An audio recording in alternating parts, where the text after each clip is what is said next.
এজন্যই তো মুহাম্মদুল্লাহ হাফিজ রাহিমাহুল্লাহ বাথরুমের ভিতরে ঢুকছেন, বাথরুমের ভিতরে বাথরুম হাজত শেষ কইরা আল্লাহর ওলি যখন বাথরুম থেকে বের হয়েছেন, খাদিম তাকায় দেখে আল্লাহর ওলির মুখ দিয়ে রক্ত ঝরে। খাদিম জিজ্ঞেস করতেছে, আল্লাহর ওলি আপনার জবান দিয়া কেন রক্ত বের হইতেছে? মুহাম্মদুল্লাহ হাফিজ তখন হাত লাগায় দেখেন ঠিকই রক্ত বের হয়। ডাক দিয়ে বলেন, বাবারে রক্ত কেমনে আসতেছি? খাদেম কয়, হুজুর আমিও তো বলতেছি, আপনি কি বাথরুমের ভিতরে পড়ে গেলেন নাকি?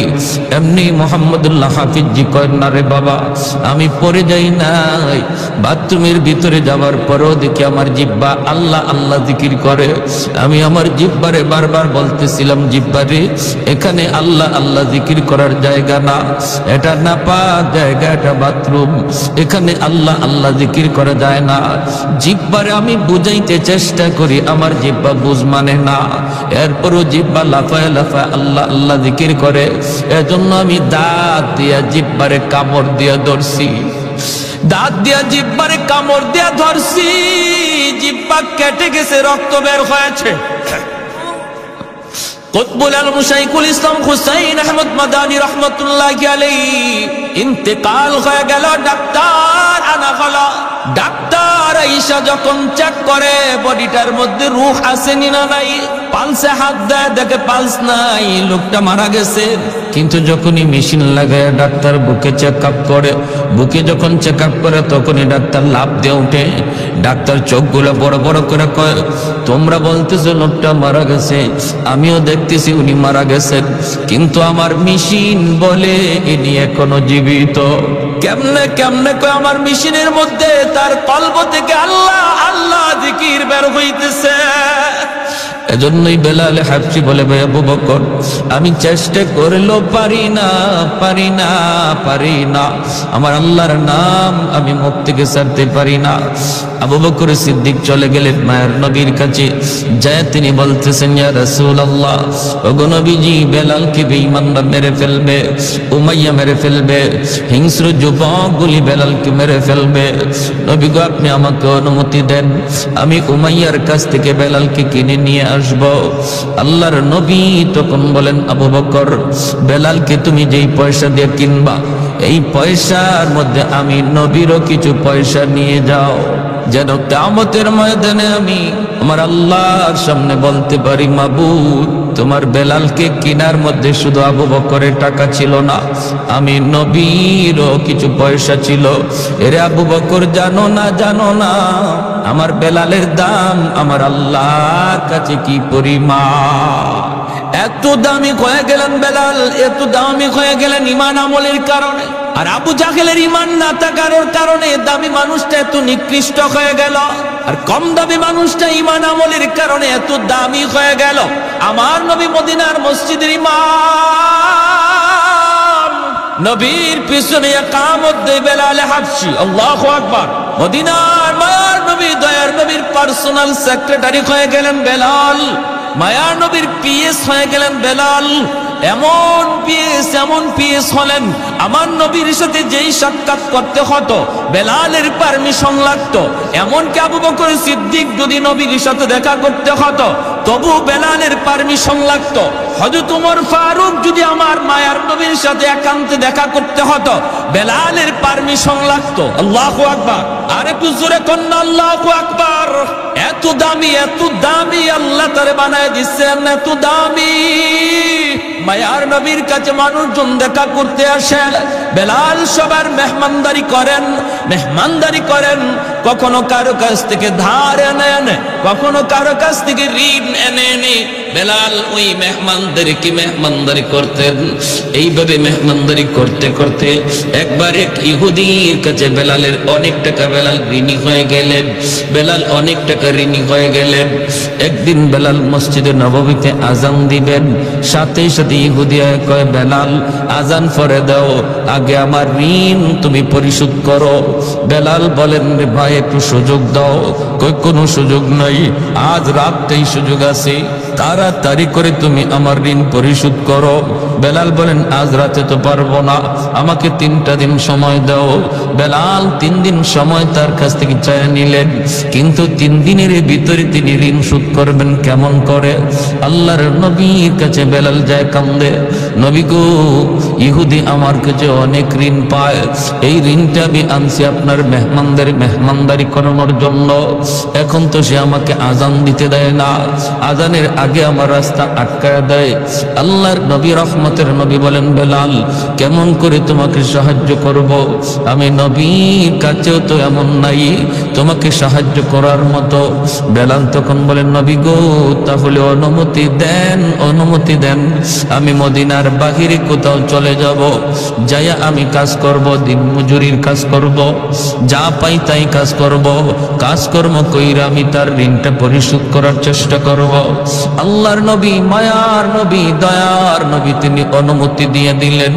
বেলাল রাতের বেলা তিনি কাপড় চোপড় গোছাইতেছেন, ফজরের পরেই বেলাল চলে যাবেন অন্য কোথাও, মদিনার বাহিরে তিনি কাজকর্ম করতে যাবেন।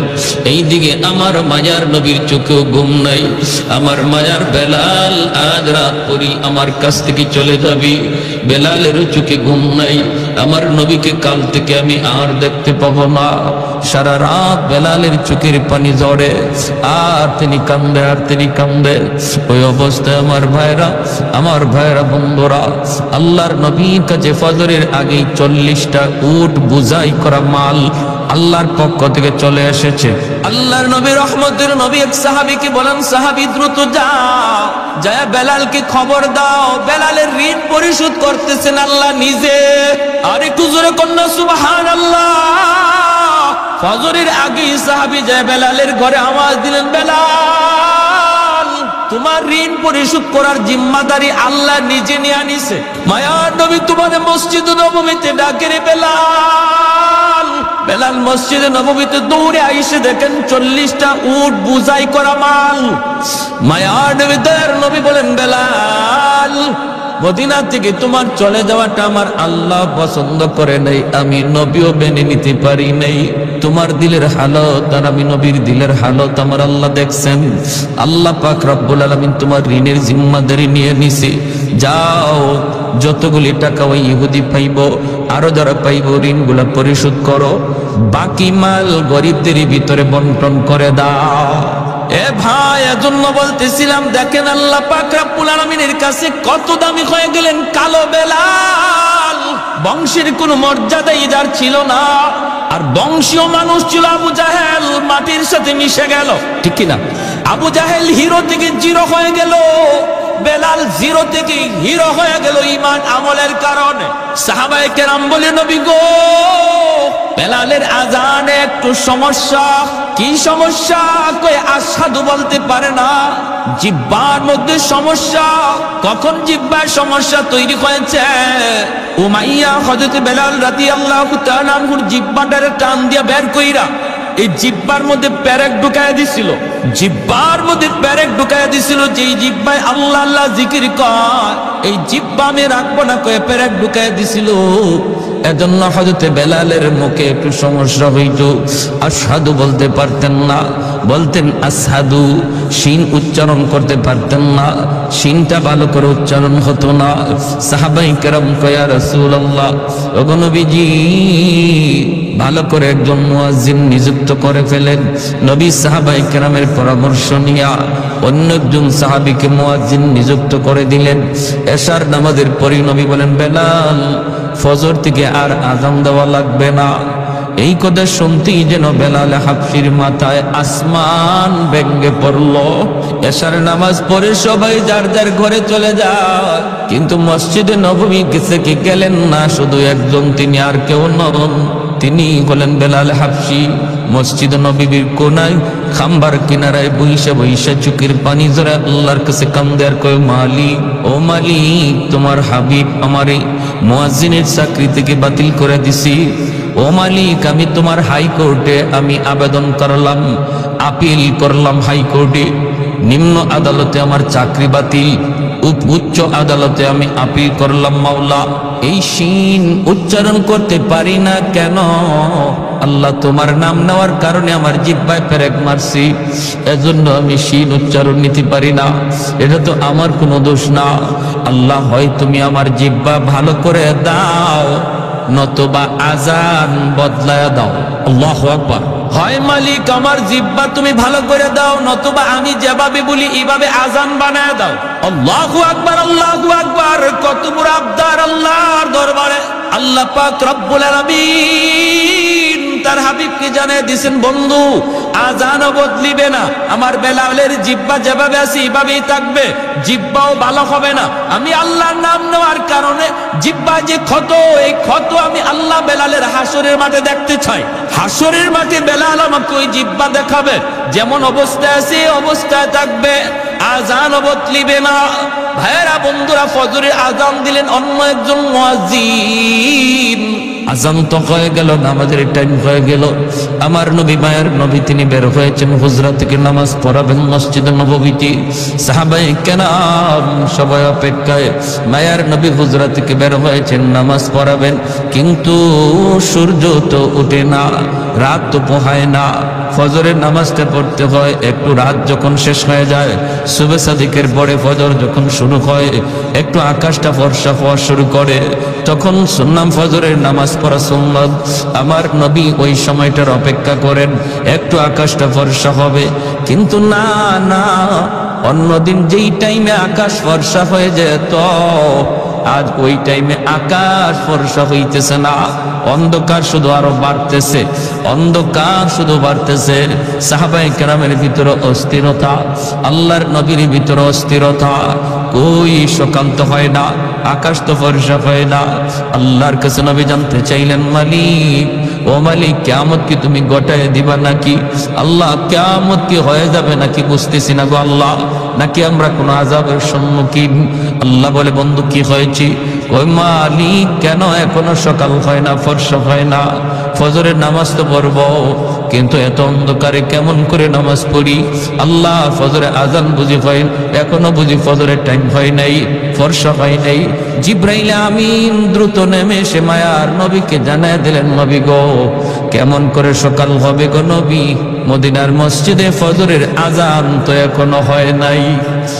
আল্লাহ নবী বলে, ভাই জিব্রাইল, অন্য দিনের চেয়ে আজান তো আরো সুন্দর আজান হয়েছে, শুদ্ধ করে আজান হয়েছে, শুদ্ধ করে আজান। জিব্রাইল আমিন কই, নবী গো, জানি না, তবে অন্য দিনের আজান আমরা আসমানের ফেরেশতারাও শুনতে পাইতাম, শুধু আমরা না, আরশের মালিক আরশে বৈশা শুনতেন। কিন্তু আজ ফজরে আজান আমরা আকাশের ফেরেশতারা শুনি নাই, আল্লাহ নিজেও শুনে নাই, এজন্যই রাত শেষ হইতেছে না। ওগো নবীজি, বেলাল আজান না দেওয়া পর্যন্ত রাত কিন্তু পোহাবে না। ভাইয়ার নবী, দয়ার নবী কই, বেলাল, আমার আল্লাহর কাছে এত দাবি হয়ে গেছে বেলাল, আমরা তো বুঝতে পারি নেই রে বেলাল, দ্রুত আজান দাও। বেলাল আজান দিলেন, রাত পোহালো, দিনের আভাস দেখা গেল। জোরে করুন সুবহানাল্লাহ। রমজান শরীফ, মায়ার নবী সেহরি খাইতেছেন। রমজানে সেহরি খাওয়া কি সুন্নত, ঠিক না? সেহরি খাওয়া সুন্নত। একটা খেজুর হইলেও একটু সেহরি খাবেন, সুন্নত আদায় হবে। তবে যদি কেউ সেহরি না খায়, রোজা হবে না তা না। সেহরি যদি কেউ ঘুমের তালে খাইতে না পারে, রোজা হবে। উনি যদি রোজা রাখতে চায়, রোজা রাখতে হবে। রোজা রাখতে চায় না, রোজা রাখতে হবে। সেহরি না খাইলেও রোজা রাখতে হবে, তবে সেহরি খাওয়াটা সুন্নত, বহুত বড় সুন্নত। এই সেহরির টাইমটা উম্মতে মুহাম্মদের জন্য আল্লাহ পাক স্পেশাল একটা সুযোগ দিয়েছেন, যেটা আগের উম্মতের ছিল না, এমনকি ইসলামের শুরুতে ছিল না। মায়ার নবীর কাছে যখন রমজানের বিধান নাজিল হয়েছে, তখন রোজার সিস্টেম ছিল অন্যরকম। সিস্টেমটা কেমন ছিল? সিস্টেম ছিল সকাল থেকে নিয়ে সন্ধ্যা পর্যন্ত রোজা রাখবে, এরপরে ইফতার করার পরে যদি কেউ ঘুমায়া পড়ে, তাহলে আর খাওয়ার সুযোগ নাই। ঘুম থেকে উঠা রাত যদি থাকেও রাতে আর খাওয়ার সুযোগ নাই। ঘুমায় গেলেই তার ঘুম থেকে রোজা শুরু। এখন রাত 12টার সময় সে ঘুমাক, রাত 12টা থেকে তার রোজা শুরু হয়ে গেছে। একদম পরের দিন সেই ইফতার পর্যন্ত, মাগরিব পর্যন্ত রোজা রাখতে হবে। এটা ছিল ইসলামের প্রথম জমানার রোজার বিধান। এতে করে নবীর একজন সাহাবী হযরত কায়েস রাদিয়াল্লাহু তাআলা আনহু, পবিত্র কোরআনের সূরাতুল বাকারার মধ্যে আল্লাহ পাক এই আয়াত নাযিল করেছেন নবীর এই সাহাবীর ব্যাপারে। হযরত কায়েস রাদিয়াল্লাহু তাআলা আনহু ইনি একজন দিনমজুর ছিলেন, একজন কৃষক ছিলেন। সারা দিন জমিতে সে মরুভূমিতে কামকাজ করেন, রোজা রাখা কামকাজ করছেন। ইফতারের সময় আসছেন, আয়েশা তিনি বিবিরে বলতেছেন, বিবি গো সারাদিন কাম করছি, খুব ক্লান্ত, কিছু আছে ইফতারি কিছু আছে? ইনি বলে আমি আপনার কাছে আনতেছি, ইফতারি রেডি নাই, রেডি করে আনতেছি, আপনি একটু ধৈর্য ধরেন, একটু ধৈর্য ধরেন। কইতেই সারাদিনে ক্লান্ত মানুষ তো একটু খালি হেলান দিছেন, আর হেলান দিতেই ঘুম চলে আসছে। বলুন তো দেখি, ঘুমাইলে পরে আর খাওয়ার সুযোগ আছে? কথাটা বুঝছেন? উনি ঘুমায় গেছেন, ক্লান্ত মানুষ তো। দেখবেন রিক্সাওয়ালা মানুষ রমজান মাসে রিক্সা চালায় চালায় হঠাৎ করে একটা গাছের নিচে যখন ক্লান্ত হইয়া মাথাটাকে হাতটারে বালিশ বানাইয়া যখন খালি শোয়, নাক ডাকায় ঘুমাইতে শুরু করে, ঠিক না? ঘুমায় যায়। তো উনি ঘুমায় গেছে। বিবি সাহেব আসছে, আইসেই যখন দেখে বিবি স্বামী ঘুমায় গেছে, ইন্না লিল্লাহি ওয়া ইন্না ইলাইহি রাজিউন, তখন উনি ঘুম থেকে লাফ দিয়ে উঠছে। দুজন হাত পা সেইরা একদম অসহায় হয়ে দাঁড়ায় রয়েছে। বিবি সাহেব কাঁদতেছে, স্বামী গো এখন তুমি কেমনে রোজা রাখবা? রোজা তো রাখবাই, তো রোজা রাখতে গেলে এখন অবস্থাটা কি হবে? সারাদিন গেছে তুমি কিছু খাও নাই, এখন ইফতার করবা, একটু দেরি হইতে তুমি ঘুমায় গেলা, ঘুমাইছো তো এখন আর তোমার খাওয়ার সুযোগ নেই, এখন কেমনে কি করবা? ইনি না খাইয়া এই রাত থেকেই রোজা রাখা শুরু হয়েছে। সারাদিন ক্ষুধার্ত তৃষ্ণার্ত, আবার সারা রাত গেল না খাওয়ায়। পরের দিনও রোজা শুরু হয়ে গেছে। পরের দিন রোজা শুরু হয়েছে, যখন দুপুর হয়ে গেছে তখনই উনি ওনার মাঠেই যেখানে কাজ করতেছে বেহুশ হয়ে পড়ে গেছে। বিবি সাহেব আল্লাহর নবীর কাছে গিয়া বলছে, ইয়া রাসূলুল্লাহ আমার স্বামীর এই অবস্থা। আল্লাহর নবী, রহমতের নবী আল্লাহর কাছে আবদার করলেন, মালিক আমার উম্মতের জন্য বিধানটা কঠিন হয়ে গেছে, আল্লাহ একটু আসান করো। সাথে সাথে আল্লাহ পাক জিব্রাইল আমিন মারফতে কোরআনের আয়াত নাজিল করে ওই সাহাবীর দিকে লক্ষ্য করে আল্লাহ জানাই দিলেন, বন্ধু আজ থেকে তোমার উম্মতের বিধান আমি আসান করে দিলাম। ঘুমাইলে আর রোজা শুরু হয়ে যাবে এমন না, সারা রাত সেহরি পর্যন্ত সে খাইতে পারবে। এখন ঘুমাক আর উঠো, খাওয়ার টাইম সারা রাত। তাহলে নবীজির সাহাবীরাও উম্মতির জন্য রহমত, ঠিক না? একজন সাহাবীর কারণে আমরা রোজার বিধানটা আসান পাইছি, আর নাইলে কিন্তু আমাদেরও এইরকমই হইতো। ঘুমাই খালি একটু ঘুমাইবেন, শেষ, আর খাওয়ার সুযোগ নেই, রোজা শুরু হয়ে যেত। এই সাহাবীর ঘটনার পরে রোজার বিধানটারে আল্লাহ আমাদের জন্য সহজ করে বলেন, সকাল থেকে নিয়ে মাগরিব পর্যন্ত, ইফতার পর্যন্ত তোমরা রোজা রাখবা, খাইবা না, পানি পান করবা না। আর ইফতারের পর থেকে নিয়ে সেহরি পর্যন্ত সারা রাত তোমরা যখন মন চায় যা খাও, তোমাদের জন্য সে সুযোগ করে দেওয়া হয়েছে। আল্লাহ নবী সেহরি খাইতে বসছেন, বেলাল হাবশি আজান দিবেন, ফজরে আজান। মুয়াজ্জিন সাহেবরা আজান দেওয়ার আগে ইমাম সাহেবের একটু খবর নেয়। তো বেলাল হাবশি রাদিয়াল্লাহু তাআলা আনহু তিনিও ফজরে আজান দিয়ে দিবেন, সেহরির টাইম শেষ হয়ে গেল। তিনি তো চিন্তা করতেছেন, আমার নবী এখনো কি তিনি খানা খান নাকি খানা থেকে সেরে ফেলছেন, একটু যে দেখে আসি। বেলাল চলে আসলেন আল্লাহর নবীর কামরায়। আয়েশা দেখেন মায়ার নবী এখনো খানা খাইতেছেন, আর নবীর সাথে আর একজন অপরিচিত মানুষ খানা খাইতেছে। আল্লাহর নবীকে খানা খাওয়া দেখেই বেলাল ডাক দিয়া বলতেছে, নবী গো সেহরির টাইম শেষ হয়ে গেছে গো নবী, আর খানা খাইয়েন না। আল্লাহর নবী দেখে বলতেছেন, বেলাল কি কইছ? বলে, নবী গো সেহরির টাইম শেষ। ঠিক আছে। বেলাল চলে গেছেন। বেলাল মনে মনে ভাবছেন, তাহলে তো নবী এখন খানা শেষ করে ফেলবেন। বেলাল চলে গেছেন। চলে যাওয়ার পর একটু পরে আজান দিবেন, আসছেন কই দেখি গে নবী এখনো খানা খায়া শেষ করছেননি। আয়া দেখেন নবী এখনো তিনি খানা খাইতেছেন। বেলাল ডাক দিয়া বলে, ইয়া রাসূলুল্লাহ সেহরির টাইম শেষ, খানা খায়ান না। নবী কয় ঠিক আছে। বেলাল আবার চলে গেলেন। যাইয়া একটু পরে আজান দেওয়ার আগেই ভাবতেছেন যে দেখি দেখি এখনো নবী খানা খায়া শেষ করছেননি। আয়েশা দেখেন মায়ার নবী এখনো খানা খাইতেছেন। এইবার হযরত বেলাল বলি, ইয়া রাসূলুল্লাহ খোদার কসম, ওগো নবী সেহরির টাইম শেষ। যেই মাত্র বেলাল কয় খোদার কসম সেহরির টাইম শেষ, তখনই মায়ার নবী কয় কি, তাড়াতাড়ি গোসল, সেহরির টাইম শেষ। বেলাল কসম খেয়ে ফেলছে, সেহরির টাইম শেষ। নবী যা ছিল সাথে সাথে হাত থেকে ফালাই দিচ্ছেন। দুজন অপরিচিত একজন মানুষ নবীর সাথে খানা খাইতে বসছেন। সেই অপরিচিত মানুষ আর কেউ নন, তিনি হলেন জিব্রাইল আমিন। ফেরেশতাদের সর্দার জিব্রাইল আমিন মায়ার নবীর সাথে সেহরি খাইতেছেন। ওই অবস্থায় দুজনে খানা বন্ধ করে দিলেন। এরপরে নবী ফজরের নামাজ পড়ালেন। নামাজ পড়ে নবী মিম্বরে বসলেন। বৈশী নবী ডাক দিলেন, বেলাল কাছে আসো। কাছে আইনা বলেন, বেলাল, প্রথমবার যখন তুমি বলছো নবী গো সেহরির টাইম শেষ, কিন্তু জিব্রাইল আমারে বলতেছেন নবী গো সেহরির টাইম আরো আছে, খান। সুবহানাল্লাহ কইতেন না? তুমি বলছো সেহরির টাইম শেষ, জিব্রাইল আমারে কয় না আছে টাইম, খান। দ্বিতীয়বার যখন তুমি বলছো সেহরির টাইম শেষ, তখনও জিব্রাইল বলেন না গো নবী আরো আছে, খান। তৃতীয়বার তুমি যখন বলছো সেহরির টাইম শেষ, তখনও টাইম ছিল, কিন্তু যখনই তুমি কসম করে ফেলছো, কসম খোদার সেহরির টাইম শেষ, তখন আল্লাহ পাক রব্বুল আলামিন কে জিব্রাইল, যদিও সেহরির টাইম শেষ ছিল, কিন্তু আমার বেলাল কসম খায় ফেলছে। আমার বেলালের দাম আমি আল্লাহর কাছে কি পরিমাণ জানো না? আমার বেলালের কসমের ইজ্জত রক্ষায় আমি আল্লাহ টাইম থাকলেও অফ করে দিলাম। আরেকটু জোরে পড়না সুবহানাল্লাহ। ছিল টাইম, আরো ছিল, খাওয়ার সুযোগ ছিল, কিন্তু বেলালের কসমের ইজ্জত রক্ষায় আল্লাহ টাইমটারে অফ করে দিয়েছেন। জোরে কোন সুবহানাল্লাহ। আহাদুল লাইসা কামিসলি সামাদুল লাইসা কাফাদলি লিমানিল মুলকু তুগু ইতো সাজাওয়ার খুদাই তো খুদা ওয়ান্দায়ামি নি তো খুদা ওয়ান্দায়াসারি تو خداوند زمینی تو خداوند سمائی تو رحیمی تو کریمی تو سمیعی تو بصیری تو معزی تو مذلی تو ملک العرش بجائی একটু জোরে করুন আল্লাহু আকবার। এজন্য বলি রে যুবক, যৌবন কালটা হলো আল্লাহর ওলি হওয়ার বয়স। বেলাল হাবশী যৌবনেই তিনি আল্লাহরে খুশি করে ফেলছেন।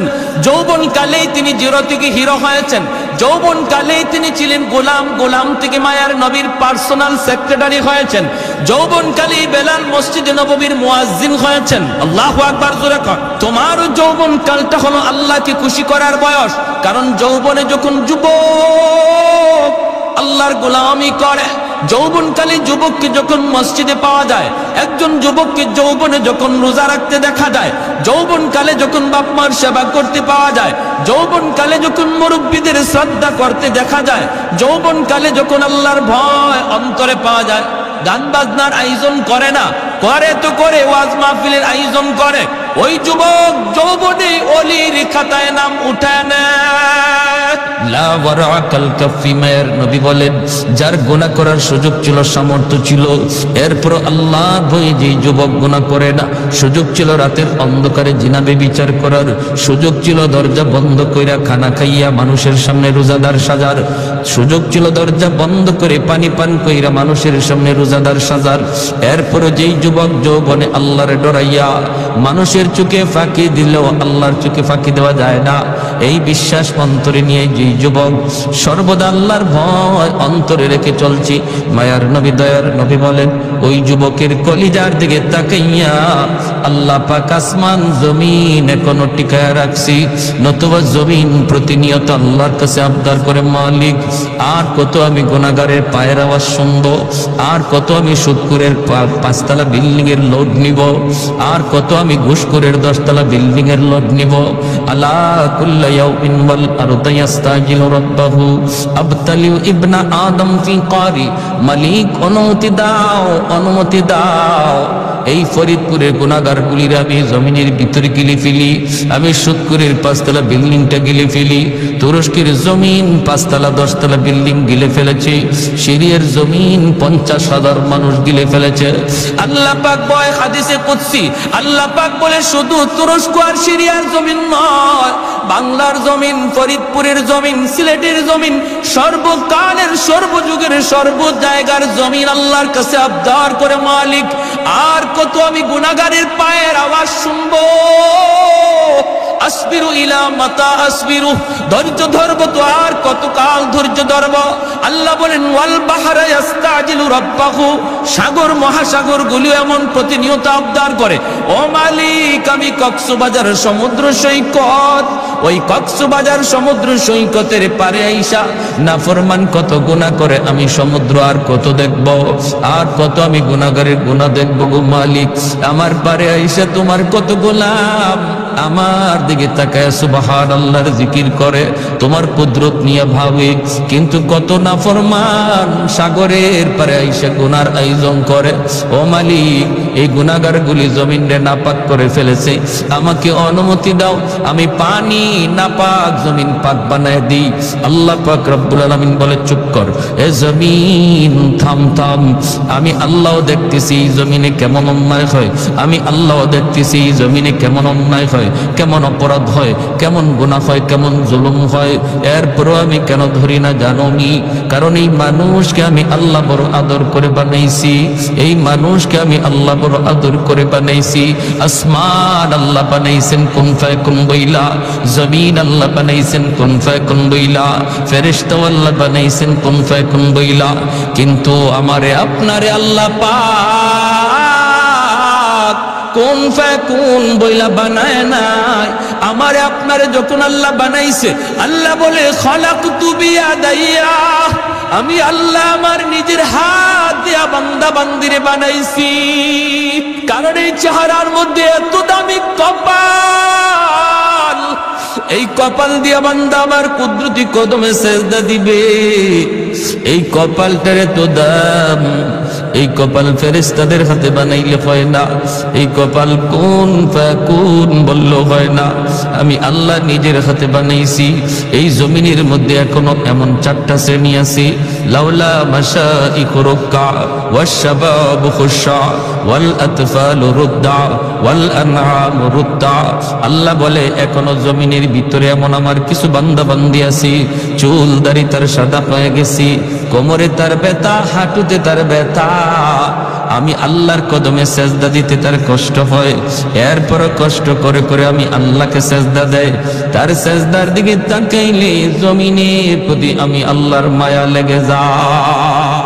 ওয়াশাবাবু খুশা, আল্লাহ বলে 2 নম্বর হলো এমন জমিনে এমন কিছু যুবক যৌবনের পাগলামি করে না, গুনার আয়োজন করে না, না না, যৌবনে তার মাথায় টুপি পাওয়া যায়, যৌবনে তার মুখে দাড়ি দেখা যায়, যৌবনে তার মসজিদে পাওয়া যায়, যৌবনে তার রমজানে রোজা রাখতে দেখা যায়, যৌবনে মুরব্বিদের শ্রদ্ধা করতে পাওয়া যায়, যৌবনে আলেমদেরকে তাজিম করতে দেখা যায়। ওই যুবকের কলিজার দিকে যখন আমি আল্লাহ তাকাই, তখন এই গুনাহগার জমিনের প্রতি আমি আল্লাহর মায়া লেগে যায়।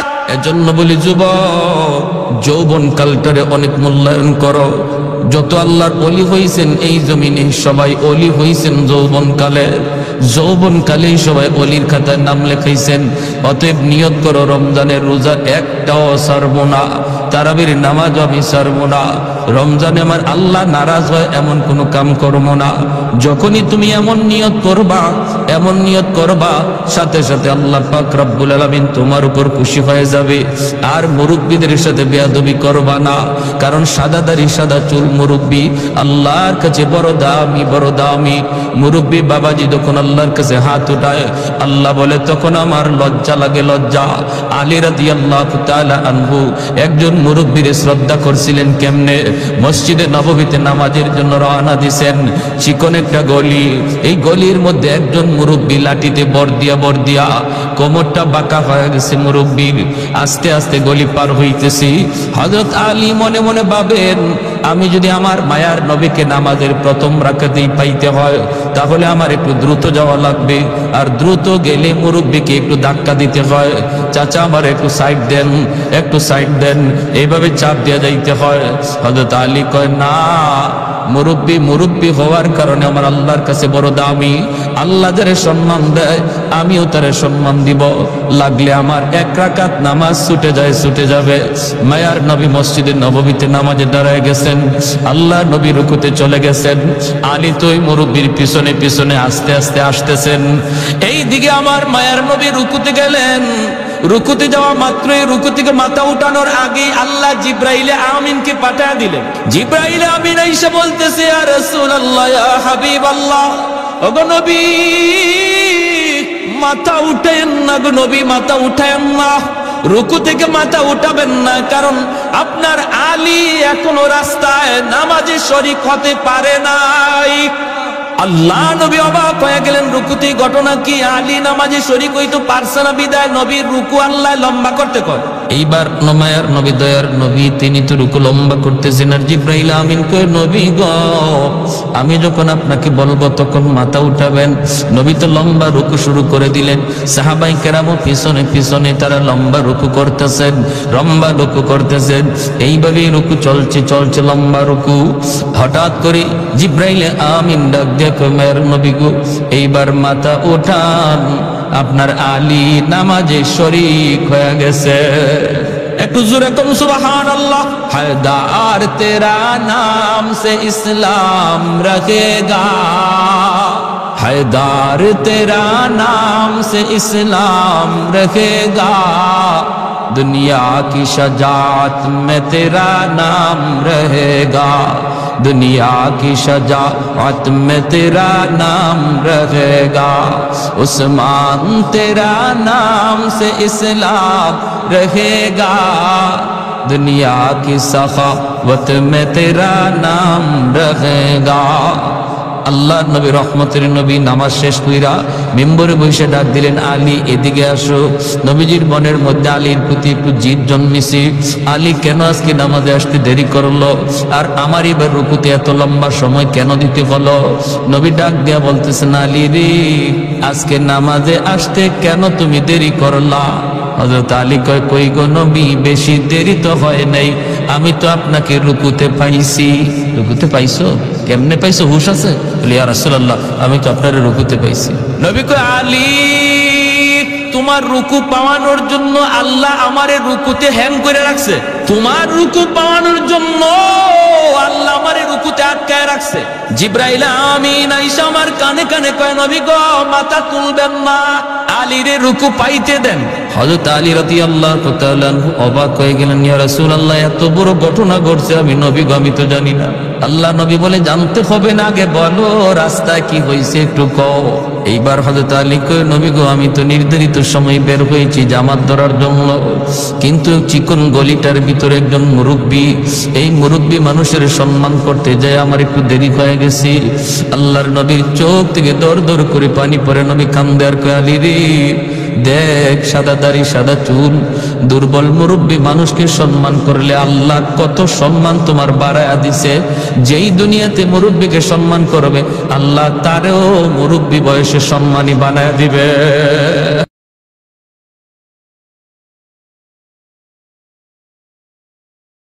হযরত বেলাল রাদিয়াল্লাহু তাআলা আনহুর জিহ্বাটারে টান দিয়া বের কইরা এই জিহ্বার মধ্যে পেরেক ঢুকায়া দিছিল, জিহ্বার মধ্যে পেরেক ঢুকায়া দিছিল। যেই জিহ্বায় আল্লাহ আল্লাহ জিকির কয় এই জিহ্বা আমি রাখবো না কয়ে পেরেক ঢুকায়া দিছিল।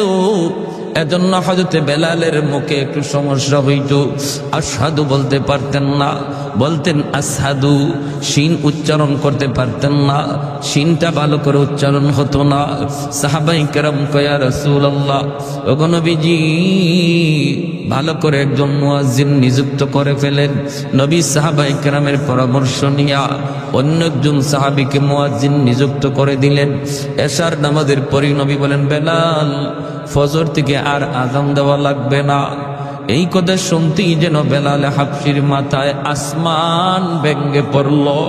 এশার নামাজ পড়ে সবাই যার যার ঘরে চলে যায়, কিন্তু মসজিদে নববী থেকে গেলেন না শুধু একজন, তিনি আর কেউ নন, তিনি হলেন বেলাল হাবশি। মসজিদ নববীর কোনায় খাম্বার কিনারায় বইসা বইসা চোখের পানি জড়ায় আল্লাহর কাছে কান্দে আর কয়, মালিক ও মালিক তোমার হাবিব আমারে মুয়াজ্জিনের চাকরি থেকে বাতিল করে দিছি। ও মালিক আমি তোমার হাইকোর্টে আমি আবেদন করলাম, আপিল করলাম হাইকোর্টে, নিম্ন আদালতে আমার চাকরি বাতিল। উচ্চ আদালতে আমি আপিল করলাম, মাওলা এই শিন উচ্চারণ করতে পারি না কেন? আল্লাহ তোমার নাম নেওয়ার কারণে আমার জিহ্বায় পেরেক মারছি, এজন্য আমি শিন উচ্চারণ নিতে পারি না। এটা তো আমার কোনো দোষ না।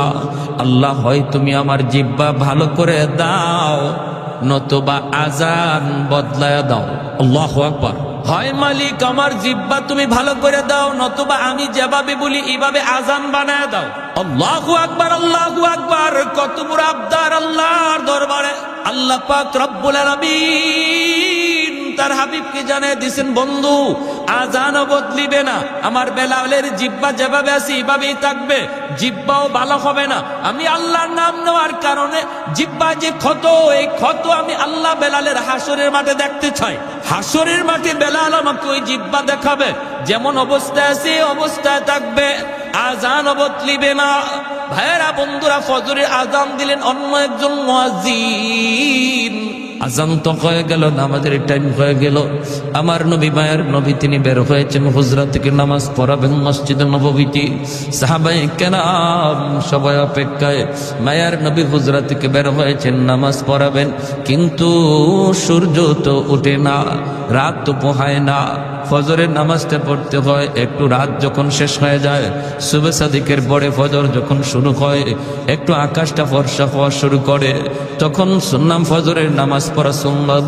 আমার নবী ওই সময়টার অপেক্ষা করেন, একটু আকাশটা ফর্সা হবে। কিন্তু না না, অন্যদিন যেই টাইমে আকাশ ফর্সা হয়ে যেত, আজ ওই টাইমে আকাশ ফর্সা হইতেছে না, অন্ধকার শুধু আরো বাড়তেছে, অন্ধকার শুধু বাড়তেছে। সাহাবায়ে কেরামের ভিতরে অস্থিরতা, আল্লাহর নবীর ভিতরে অস্থিরতা। কই সকাল তো হয় না, আকাশ তো ফর্সা হয় না। আল্লাহর কাছে নবী জানতে চাইলেন, মালিক ও মালিক, কিয়ামত কি তুমি গোটায় দিবা নাকি? আল্লাহ, কিয়ামত কি হয়ে যাবে নাকি বুঝতেছি না গো আল্লাহ, নাকি আমরা কোনো আযাবের সম্মুখীন? আল্লাহ বলে, বন্ধু কি হয়েছে? ওই মালিক, কেন এখনো সকাল হয় না, ফর্সা হয় না? ফজরের নামাজ তো পড়ব, কিন্তু এত অন্ধকারে কেমন করে নামাজ পড়ি? আল্লাহ, ফজরে আজান বুঝি হয়, এখনো বুঝি ফজরের টাইম হয় নাই, ফর্সা হয় নাই। জিব্রাইল আমিন দ্রুত নেমে এসে মায়ার নবীকে জানায় দিলেন, নবী গো, কেমন করে সকাল হবে গো নবী? মদিনার মসজিদে ফজরের আজান তো এখনো হয় নাই। আল্লাহ নবী বলে, ভাই জিব্রাইল, অন্য দিনের চেয়ে আজান তো আরো সুন্দর আজান হয়েছে, শুদ্ধ করে আজান হয়েছে, শুদ্ধ করে আজান।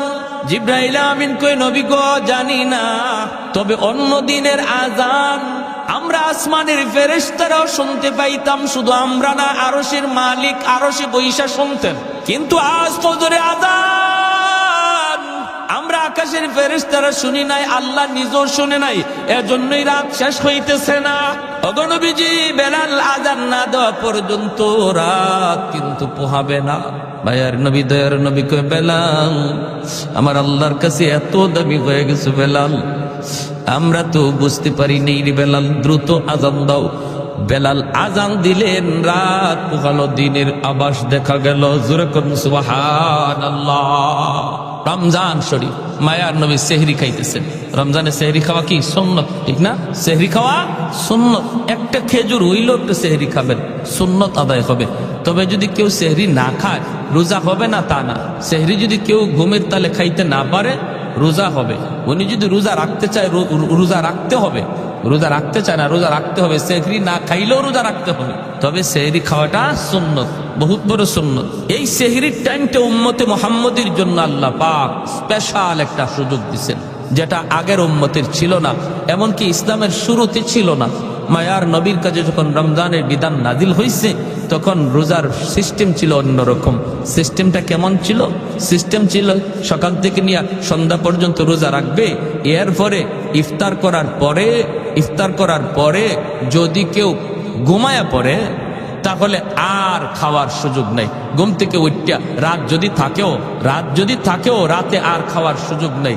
ঘুমায় গেলেই তার ঘুম থেকে রোজা শুরু। এখন রাত 12টার সময় সে ঘুমাক, রাত 12টা থেকে তার রোজা শুরু হয়ে গেছে। একদম পরের দিন সেই ইফতার পর্যন্ত, মাগরিব পর্যন্ত রোজা রাখতে হবে। এটা ছিল ইসলামের প্রথম জমানার রোজার বিধান। এতে করে নবীর একজন সাহাবী হযরত কায়েস রাদিয়াল্লাহু তাআলা আনহু, পবিত্র কোরআনের সূরাতুল বাকারার মধ্যে আল্লাহ পাক এই আয়াত নাযিল করেছেন নবীর এই সাহাবীর ব্যাপারে। হযরত কায়েস রাদিয়াল্লাহু তাআলা আনহু ইনি একজন দিনমজুর ছিলেন, একজন কৃষক ছিলেন। সারা দিন জমিতে সে মরুভূমিতে কামকাজ করেন, রোজা রাখা কামকাজ করছেন। ইফতারের সময় আসছেন, আয়েশা তিনি বিবিরে বলতেছেন, বিবি গো সারাদিন কাম করছি, খুব ক্লান্ত, কিছু আছে ইফতারি কিছু আছে?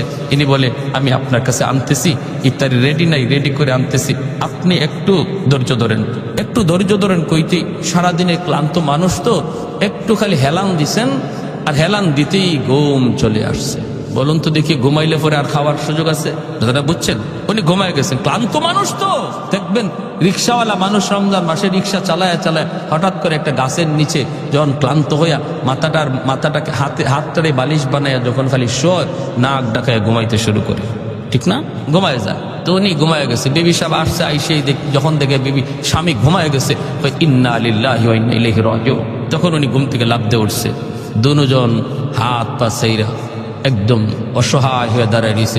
বিবি সাহেব কাঁদতেছে, স্বামী গো এখন তুমি কেমনে রোজা রাখবা? রোজা তো রাখবাই, তুই রোজা রাখতে গেলে এখন অবস্থাটা কি হবে? সারাদিন গেছে তুমি কিছু খাও নাই, এখন ইফতার করবা, একটু দেরি হইতে তুমি ঘুমায় গেলা, ঘুমাইছো তো এখন আর তোমার খাওয়ার সুযোগ নেই, এখন কেমনে কি করবা? এনে না খাইয়া এই রাত থেকেই রোজা রাখা শুরু হয়েছে। সারাদিন ক্ষুধার্ত তৃষ্ণার্ত, আবার সারা রাত গেল না খাওয়ায়। পরের দিনও রোজা শুরু হয়ে গেছে। পরের দিন রোজা শুরু হয়েছে, যখন দুপুর হয়ে গেছে তখনই উনি ওনার মাঠেই যেখানে কাজ করতেছে বেহুশ হয়ে পড়ে গেছে। বিবি সাহেব আল্লাহর নবীর কাছে গিয়া বলছে, ইয়া রাসূলুল্লাহ আমার স্বামীর এই অবস্থা। আল্লাহর নবী, রহমতের নবী আল্লাহর কাছে আবদার করলেন, মালিক আমার উম্মতের জন্য বিধানটা কঠিন হয়ে গেছে, আল্লাহ একটু আসান করো। সাথে সাথে আল্লাহ পাক জিব্রাইল আমিন মারফতে কোরআনের আয়াত নাজিল করে ওই সাহাবীর দিকে লক্ষ্য করে আল্লাহ জানাই দিলেন, বন্ধু আজ থেকে তোমার উম্মতের বিধান আমি আসান করে দিলাম। ঘুমাইলে আর রোজা শুরু হয়ে যাবে এমন না, সারা রাত সেহরি পর্যন্ত সে খাইতে পারবে। এখন ঘুমাক আর উঠো, খাওয়ার টাইম সারা রাত। তাহলে নবীজির সাহাবীরাও উম্মতির জন্য রহমত, ঠিক না? একজন সাহাবীর কারণে আমরা রোজার বিধানটা আসান পাইছি, আর নাইলে কিন্তু আমাদেরও এইরকমই হইতো। ঘুমাই খালি একটু ঘুমাইবেন, শেষ, আর খাওয়ার সুযোগ নেই, রোজা শুরু হয়ে যেত। এই সাহাবীর ঘটনার পরে রোজার বিধানটারে আল্লাহ আমাদের জন্য সহজ করে বলেন, সকাল থেকে নিয়ে মাগরিব পর্যন্ত, ইফতার পর্যন্ত তোমরা রোজা রাখবা, খাইবা না, পানি পান করবা না। আর ইফতারের পর থেকে নিয়ে সেহরি পর্যন্ত সারা রাত তোমরা যখন মন চায় যা খাও, তোমাদের জন্য সে সুযোগ করে দেওয়া হয়েছে। আল্লাহ নবী সেহরি খাইতে বসছেন, বেলাল হাবশি আজান দিবেন, ফজরে আজান। মুয়াজ্জিন সাহেবরা আজান দেওয়ার আগে ইমাম সাহেবের একটু খবর নেয়। তো বেলাল হাবশি রাদিয়াল্লাহু তাআলা আনহু তিনিও ফজরে আজান দিয়ে দিবেন, সেহরির টাইম শেষ হয়ে গেল। তিনি তো চিন্তা করতেছেন, আমার নবী এখনো কি তিনি খানা খান নাকি খানা থেকে সেরে ফেলছেন, একটু যায় দেখে আসি। বেলাল চলে আসলেন আল্লাহর নবীর কামরায়, আইসা দেখেন মায়ার নবী এখনো খানা খাইতেছেন, আর নবীর সাথে আর একজন অপরিচিত মানুষ খানা খাইতেছে। আল্লাহর নবীকে খানা খাওয়া দেখেই বেলাল ডাক দিয়া বলতেছে, নবী গো সেহরির টাইম শেষ হয়ে গেছে গো নবী, আর খানা খাইয়েন না। আল্লাহর নবী দেখে বলতেছেন, বেলাল কি কইছ? বলে, নবী গো সেহরির টাইম শেষ। ঠিক আছে, বেলাল চলে গেছেন। বেলাল মনে মনে ভাবছেন, তাহলে তো নবী এখন খানা শেষ করে ফেলবেন। বেলাল চলে গেছেন, চলে যাওয়ার পর একটু পরে আজান দিবেন, আসছেন কই দেখি কে নবী এখনো খানা খায়া শেষ করছেননি। আয়া দেখেন নবী এখনো তিনি খানা খাইতেছেন। বেলাল ডাক দিয়া বলে, ইয়া রাসূলুল্লাহ সেহরির টাইম শেষ, খানা খায়েন না। নবী কয় ঠিক আছে। বেলাল আবার চলে গেলেন, যাইয়া একটু পরে আজান দেওয়ার আগেই ভাবতেছেন যে দেখি দেখি এখনো নবী খানা খায় শেষ করছেননি। আইসা দেখেন মায়ার নবী এখনো খানা খাইতেছেন। এইবার হযরত বেলাল বলি, ইয়া রাসূলুল্লাহ খুদার কসম, ওগো নবী সেহরির টাইম শেষ। যেই মাত্র বেলাল কয় খুদার কসম সেহরির টাইম শেষ, তখনই মায়ার নবী কয় কি, তাড়াতাড়ি গোসল, সেহরির টাইম শেষ। বেলাল কসম খেয়ে ফেলছে, সেহরির টাইম শেষ। নবী যা ছিল সাথে সাথে হাত থেকে ফালাই দিচ্ছেন। দুজন অপরিচিত একজন মানুষ নবীর সাথে খানা খাইতে বসছেন। সেই অপরিচিত মানুষ আর কেউ নন, তিনি হলেন জিব্রাইল আমিন। ফেরেশতাদের সরদার জিব্রাইল আমিন মায়ার নবীর সাথে সেহরি খাইতেছেন। ওই অবস্থায় দুজনে খানা বন্ধ করে দিলেন। এরপরে নবী ফজরের নামাজ পড়ালেন। নামাজ পড়ে নবী মিম্বরে বসলেন। বৈশেই নবী ডাক দিলেন, বেলাল কাছে আসো। কাছে আইনে বলেন, বেলাল, প্রথমবার যখন তুমি বলছো নবী গো সেহরির টাইম শেষ, কিন্তু জিব্রাইল আমারে বলতেছেন নবী গো সেহরির টাইম আরো আছে, খান। সুবহানাল্লাহ কইতেন না আপনারা? তুমি বলছো সেহরির টাইম শেষ, জিব্রাইল আমারে কয় না আছে টাইম, খান। দ্বিতীয়বার যখন তুমি বলছো সেহরির টাইম শেষ, তখনও জিব্রাইল বলেন না গো নবী আরো আছে, খান। তৃতীয়বার তুমি যখন বলছো সেহরির টাইম শেষ, তখনও টাইম ছিল, কিন্তু যখনই তুমি কসম করে ফেলছ, কসম খোদার সেহরির টাইম শেষ, তখন আল্লাহ পাক রব্বুল আলামিন কে জিব্রাইল, যদিও সেহরির টাইম শেষ ছিল, কিন্তু আমার বেলাল কসম খেয়ে ফেলছে। আমার বেলালের দাম আমি আল্লাহর কাছে কি পরিমাণ জানো না? আমার বেলালের কসমের ইজ্জত রক্ষায় আমি আল্লাহ টাইম থাকলেও অফ করে দিলাম। আরেকটু জোরে কন্যা সুবহানাল্লাহ। ছিল টাইম, আরো ছিল, খাওয়ার সুযোগ ছিল, কিন্তু বেলালের কসমের ইজ্জত রক্ষায় আল্লাহ টাইমটারে অফ করে দিয়েছেন। জোরে কোন সুবহানাল্লাহ। আহাদুল লাইসা কামিসলি সামাদুল লাইসা কাফাদলি লিমানিল মুলকু তুগু ইতু সাজাওয়ার খুদাই তু খুদা ওয়ান্দায়ামি নি তু খুদা ওয়ান্দায়াসারি তু খুদা ওয়ান্দে জমিনি তু খুদা ওয়ান্দে সামাই তু রহিমি তু করিমি তু সামিঈ তু বসিরি তু মুইজ্জি তু মুযিল্লি তু মালিকিল আরশি বাজাই। একটু জোরে করুন আল্লাহু আকবার। এজন্য বলি রে যুবক, যৌবন কালটা হলো আল্লাহর ওলি হওয়ার বয়স। বেলাল হাবশী যৌবনেই তিনি আল্লাহরে খুশি করে ফেলছেন। যৌবন কালেই তিনি জিরো থেকে হিরো হয়েছেন। যৌবন কালেই তিনি ছিলেন গোলাম, গোলাম থেকে মায়ার নবীর পার্সোনাল সেক্রেটারি হয়েছেন। যৌবন কালেই বেলাল মসজিদে নববীর মুয়াজ্জিন হয়েছেন। আল্লাহু আকবার জোরে কর। তোমার যৌবন কালটা হলো আল্লাহকে খুশি করার বয়স। কারণ যৌবনে যখন যুবক আল্লাহর গোলামি করে, যৌবনকালে যুবককে যখন মসজিদে পাওয়া যায়, একজন যুবককে যৌবনে যখন রোজা রাখতে দেখা যায়, যৌবনকালে যখন বাপ মার সেবা করতে পাওয়া যায়, যৌবনকালে যখন মুরব্বীদের শ্রদ্ধা করতে দেখা যায়, যৌবনকালে যখন আল্লাহর ভয় অন্তরে পাওয়া যায়, গান বাজনার আয়োজন করে না, করে তো করে ওয়াজ মাহফিলের আয়োজন করে, ওই যুবক যৌবনে ওলির খাতায় নাম উঠায় নেয়।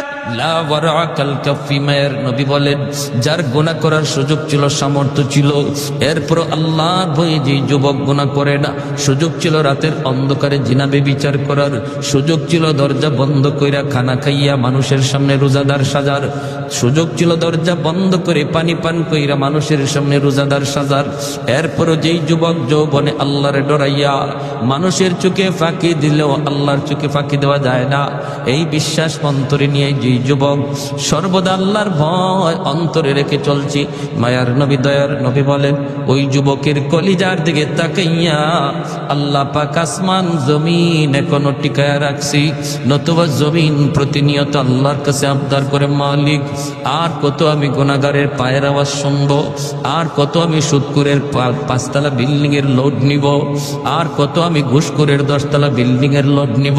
আলা কুল্লা ইয়াউমিন ওয়াল আরদু ইস্তাজিলু রাব্বাহু আবতালিউ ইবনা আদম ফি কারি, মালিক অনুমতি দাও, অনুমতি দাও, এই ফরিদপুরের গুনাহগারগুলির আমি জমিনের ভিতরে গিলে ফেলি, আমি সুদখোরের 5তলা বিল্ডিংটা গিলে ফেলি, তুরস্কের জমিন 5তলা 10তলা বিল্ডিং গিলে ফেলেছে, সিরিয়ার জমিন 50,000 মানুষ গিলে ফেলেছে। আল্লাহ পাক বলে হাদিসে কুদসি, আল্লাহ পাক বলে শুধু তুরস্ক আর সিরিয়ার জমিন নয়, বাংলার জমিন, ফরিদপুরের জমিন, সিলেটের জমিন, সর্বকালের সর্বযুগের সর্ব জায়গার জমিন আল্লাহর কাছে আবদার করে, মালিক আর কত আমি গুনাহগারের পায়ের আওয়াজ শুনবো, আসবিরু ইলা মাতা আসবিরু, ধৈর্য ধরব তো আর কতকাল ধৈর্য ধরব। আল্লাহ বলেন, ওয়াল বাহরা ইস্তাজিলু রাব্বাহু, সাগর মহাসাগর গুলো এমন প্রতিনিয়ত আবদার করে, ও মালিক আমি কক্সবাজার সমুদ্র সৈকত ওই কক্সবাজার সমুদ্র সৈকতের পারে আইসা নাফরমান কত গুনাহ করে আমি সমুদ্র আর কত দেখব, আর কত আমি গুনাহগারের গুনাহ দেখব গো মালিক। আমার পারে আইসা তোমার কত গোলাম আমার দিকে তাকায় সুবহানাল্লাহর জিকির করে, তোমার কুদরত নিয়ে ভাবে, কিন্তু কত নাফরমান সাগরের পারে আইসা গুনার আয়োজন করে। ও মালিক, এই গুনাহগারগুলি জমিনে নাপাক করে ফেলেছে, আমাকে অনুমতি দাও আমি পানি নাপাক জমিন পাক বানায় দিই। আল্লাহ পাক রব্বুল আলামিন বলে চুপ কর, এ জমিন থাম থাম, আমি আল্লাহ দেখতেছি এই জমিনে কেমন অন্যায় হয়, আমি আল্লাহ দেখতেছি এই জমিনে কেমন অন্যায় হয়, কেমন অপরাধ হয়, কেমন গুনাহ হয়, কেমন জুলুম হয়। এরপরও আমি কেন ধরি না জানো নি? কারণ এই মানুষকে আমি আল্লাহ বড় আদর করে বানাইছি, এই মানুষকে আমি আল্লাহ বড় আদর করে বানাইছি। আসমান আল্লাহ বানাইছেন কুন ফায়াকুন বইলা, জমিন আল্লাহ বানাইছেন কুন ফায়াকুন বইলা, ফেরেশতা আল্লাহ বানাইছেন কুন ফায়াকুন বইলা, কিন্তু আমারে আপনারে আল্লাহ পাক কুন ফায়াকুন বইলা বানায় নাই।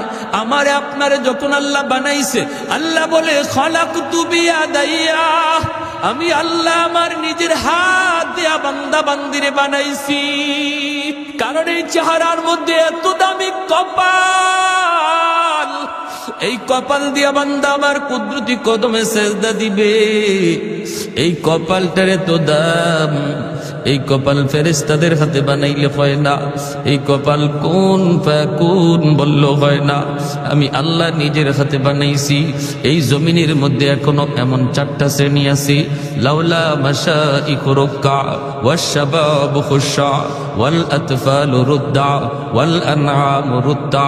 আল্লাহ বলে এখনো জমিনের ভিতরে এমন আমার কিছু বান্দা বান্দি আছে, চুল দাড়ি তার সাদা হয়ে গেছে, কোমরে তার ব্যথা, হাঁটুতে তার ব্যথা, আমি আল্লাহর কদমে সেজদা দিতে তার কষ্ট হয়, এরপর কষ্ট করে করে আমি আল্লাহকে সেজদা দেয়। তার সেজদার দিকে তাকাইলে জমিনের প্রতি আমি আল্লাহর মায়া লেগে যায়।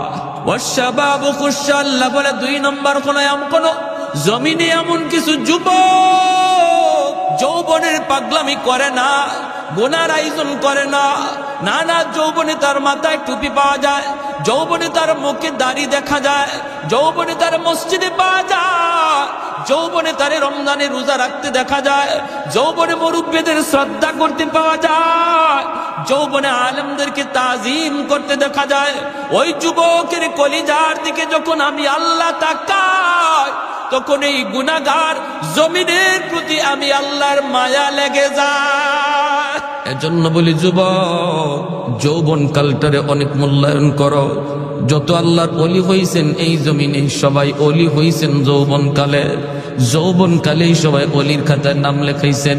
অতএব নিয়ত করো রমজানের রোজা একটাও ছাড়বো না, তারাবির নামাজ আমি ছাড়বো না, রমজানে আমার আল্লাহ নারাজ হয় এমন কোনো কাম করবো না।